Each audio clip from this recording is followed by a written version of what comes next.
This world needs heroes.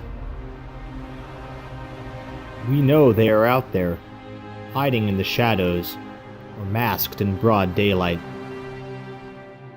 But it's up to me to find them and understand their powers. My name is Rick Rage, and I have uncovered the next stage of human evolution.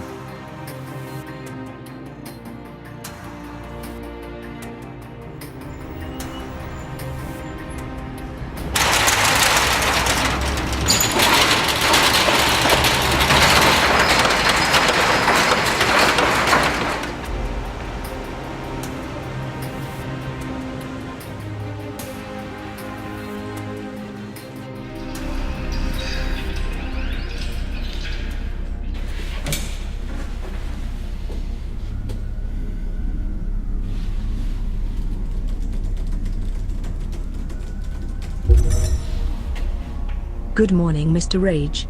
I am glad to see we are now operating out of a parking garage. Taking this show on the road is the only option if we're going to keep trailing mobile targets, Emma. I look forward to our next base of operations in a porta potty, sir. What do you have for me? Surveillance upload for final 3 subjects finished overnight. Sufficient data has been collected for Project Evo. Display final results overview for the last 3 subjects collected. Please. Thank you. Main screen turn on.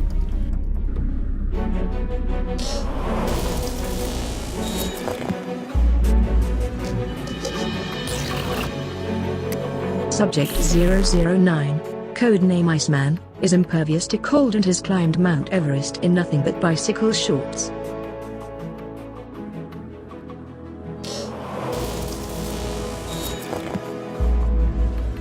Our second subject is a population in South America, codename Argentinian Antitoxin. These individuals represent the first documented human adaptation to toxic chemicals, able to consume poisonous arsenic at 20 times the normal human threshold.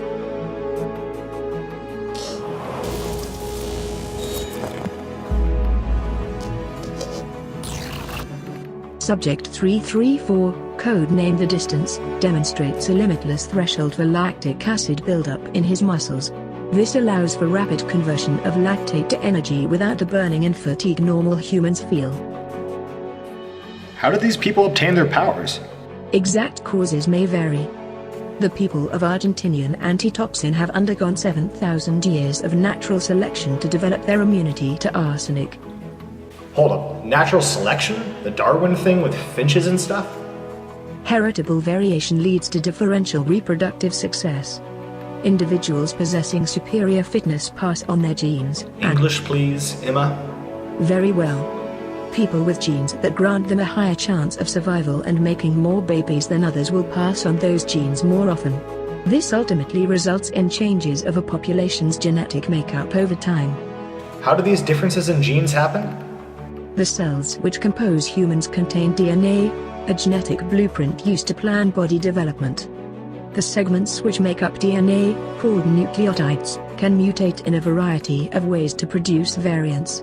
Some mutations can induce change in one generation for individuals, such as the Distance's incredible tolerance for lactic acid, or Iceman's resistance to cold. These mutations will not result in evolution, however. Insufficient environmental pressures exist to confer any advantage to these two people, unless a nuclear winter kills everyone except individuals like Iceman, or a major disaster eliminates all people who cannot run forever like the Distance. Well, I certainly hope nothing like that ever happens. These people really are one in a million. Inaccurate statement. Humans are all constantly undergoing mutation and evolution. What? While not all mutations result in an obvious outcome, human bodies are imperfect and therefore subject to constant change as cells replicate and DNA mutates.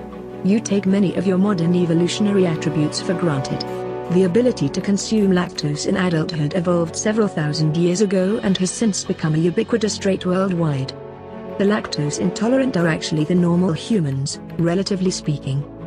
People are also constantly evolving to fight infection and disease.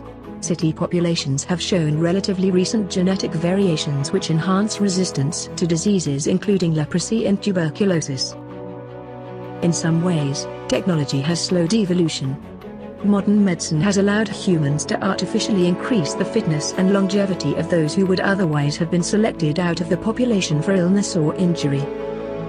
As techniques such as gene therapy continue to advance, society may someday reach a point where human evolution is a controllable process. Boy, there's an ethical debate right there.